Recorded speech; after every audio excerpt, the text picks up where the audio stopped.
Anna, mère célibataire d'une petite fille prénommée Santina, se remarie avec un homme plus âgé, Fosco, qui a un fils adolescent prénommé Livio. Pendant la cérémonie de mariage, l'une des tantes, Fernanda, propose de s'occuper de Santina pendant qu'Anna et Fosco partent en lune de miel à Paris.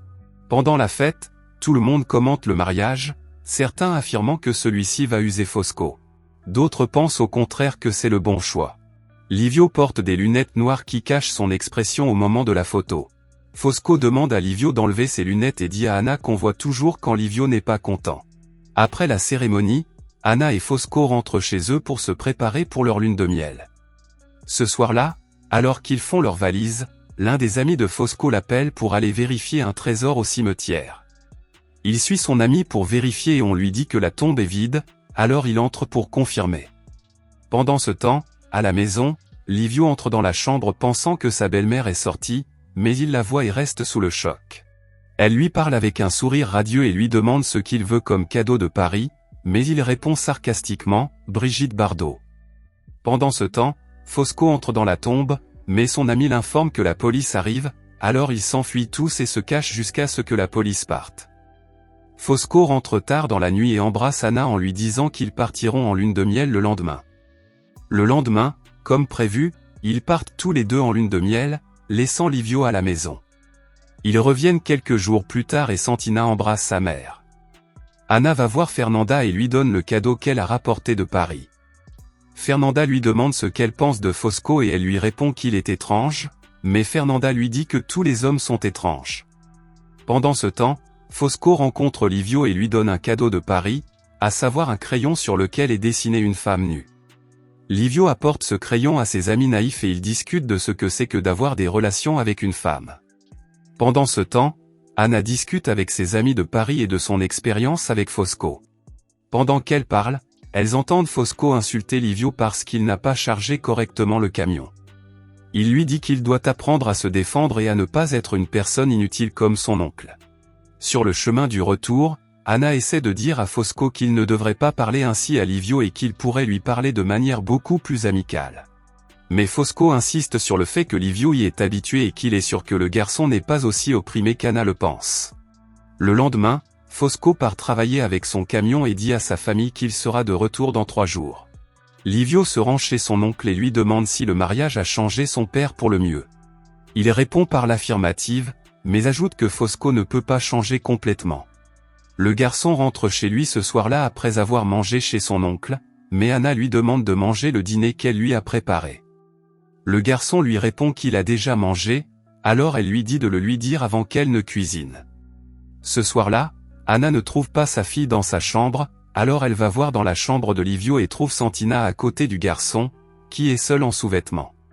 Inquiète, elle demande à Santina d'aller se coucher immédiatement, mais la petite fille refuse en disant que Livio lui lit une histoire et qu'elle veut l'écouter jusqu'à la fin.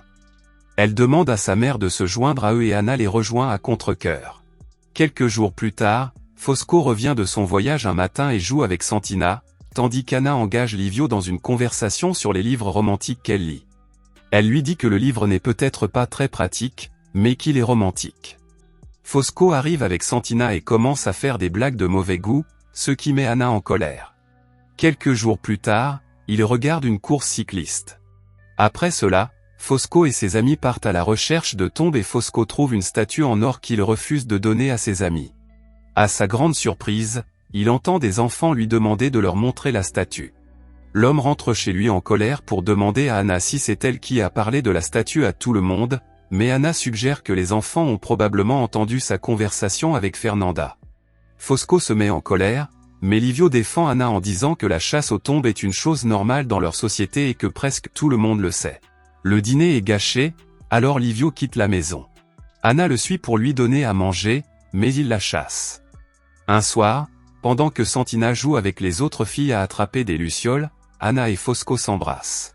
Fosco lui dit qu'il ne la comprend pas encore, mais qu'il fera en sorte de la comprendre. Le lendemain, Livio et ses amis vont à la mer et, comme d'habitude, se déshabillent et se baignent nus. Pendant ce temps, une jeune fille les espionne et se donne du plaisir. Cette nuit-là, comme la chaleur les empêche de dormir, Livio dit à Anna de continuer son livre.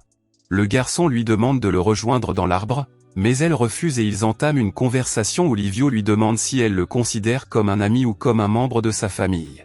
Elle répond cependant qu'elle le voit comme le fils de Fosco. Il lui demande si c'est comme son frère, mais elle insiste sur le fait qu'elle ne parle pas à son frère depuis des années. Le garçon se compare alors à un cousin et elle lui dit qu'elle avait autrefois un cousin Antonio qui était beaucoup plus âgé qu'elle, mais qu'elle aimait bien. Elle écrivait toujours des histoires sur Antonio à l'école, mais le garçon ne l'avait jamais remarqué jusqu'à ce qu'il déménage en Australie. Livio se moque d'elle parce qu'elle a le béguin pour son cousin. Le lendemain, tout le monde joue dans la communauté, et Santina joue avec Livio. Anna emmène Santina et, alors qu'elles entrent dans la maison, la petite fille dit à Anna qu'elle épousera Livio quand elle sera grande. Toutes deux entendent un bruit en bas et découvrent que Fosco a été arrêté pour avoir volé un objet dans une tombe. Fosco leur dit de ne pas s'inquiéter et insiste sur le fait qu'il ira bien. Tout ce qu'il a à faire, c'est de mentir à la police et de dire qu'il n'a pas volé l'objet dans la tombe.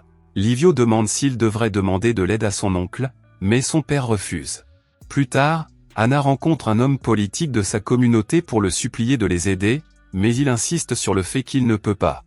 Elle rend à nouveau visite à Fosco et constate qu'il est blessé. Anna lui dit qu'elle est triste et malheureuse, mais Fosco lui crie dessus et lui dit que si elle est malheureuse, elle ne devrait plus lui rendre visite. Elle devrait l'aider en lui souriant et en s'habillant bien, pour qu'il puisse l'imaginer la nuit. Anna rentre chez elle triste, mais elle trouve Fernanda qui fête l'anniversaire de Livio. Anna se met en colère parce qu'ils ne peuvent pas fêter un anniversaire alors que son mari est en prison, mais Fernanda lui dit que leur culture ne leur permet pas de pleurer et d'être triste, contrairement à elle qui est sicilienne. Anna va dans sa chambre et Livio vient s'excuser, mais elle le renvoie parce qu'elle doit se changer. Le garçon semble cependant intéressé par le corps de sa belle-mère. Après la fête, Anna range la maison avec Livio, mais l'oncle du garçon arrive soudainement. Il dit qu'il n'arrive pas à dormir et qu'il veut se rendre sur la tombe de la mère décédée de Livio. Le lendemain, Livio rencontre sa tante qui lui dit que son oncle a avoué que c'est lui qui a dénoncé Fosco. Livio rentre chez lui et voit Anna avec un homme. Anna lui dit cependant que l'homme est venu lui dire qu'ils ont trouvé quelqu'un qui peut aider Fosco, mais Livio se met en colère, ne la croyant pas. Elle essaie de le caresser pour savoir ce qui ne va pas, mais il la repousse. Le lendemain, lors d'une fête communautaire, Livio dit à Anna qu'il a quelque chose dans les yeux. Elle s'approche pour l'aider, mais il l'embrasse dans le cou et elle lui rend son baiser jusqu'à ce qu'il reprenne le contrôle. Anna le renvoie et retourne à la fête. Ce soir-là, le garçon repense à ce qui s'est passé avec sa belle-mère. Le lendemain, il va la voir à nouveau alors qu'elle est en train de ramasser ses vêtements. Le garçon demande à en parler, mais Anna insiste qu'il n'y a rien à dire. Il essaie de l'embrasser, mais elle le repousse. Pendant la nuit, il frappe à sa porte en sous-vêtements. Anna semble attirée par lui, alors elle se fait plaisir cette nuit-là. Le lendemain, elle le repousse vers la porte et lui dit de ne plus essayer. En réponse, Livio monte sa fille contre elle, alors Anna va le voir pendant la nuit et lui dit qu'elle quittera la maison le lendemain et qu'il ne doit pas revenir avant le retour de son père. Il lui dit cependant qu'elle est amoureuse de lui, mais Anna le gifle avec colère. Plus tard, Livio sort boire avec ses amis. Alors qu'il est seul, Stella, la fille de tout à l'heure, essaie de l'embrasser, mais il la repousse. Il rentre chez lui ivre et blessé. Anna essaie de soigner ses blessures, mais il refuse en disant qu'il est fou comme son oncle et qu'il va aller vivre avec lui. Finalement, elle cède à ses avances et ils ont une relation interdite. Le lendemain, Anna rend visite à Fosco en prison et verse quelques larmes. Elle rentre chez elle et poursuit sa relation avec Livio. Alors qu'ils s'embrassent dans le salon, ils découvrent que Stella les observe. Livio affronte Stella, mais il décide que même si Stella raconte à quelqu'un ce qu'elle a vu, personne ne la croira.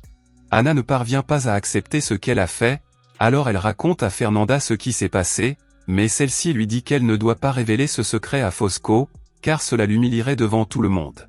Peu de temps après, Fosco est libéré de prison et la communauté organise une fête pour son retour. Fosco se rend à la mer où il rencontre Stella qui l'informe de ce qui s'est passé. Après la fête, il dit à Livio qu'ils doivent se pardonner mutuellement, sinon ils ne pourront pas partir en paix. Avant d'aller se coucher cette nuit-là, Livio et Anna échangent des regards. Elle retourne dans la chambre et Fosco satisfait ses désirs, tandis qu'Anna est en larmes. Quelque temps plus tard, Livio se marie et une photo de famille est prise. Si vous avez aimé cette vidéo, commentez, likez et abonnez-vous à la chaîne pour d'autres vidéos comme celle-ci. Merci d'avoir regardé.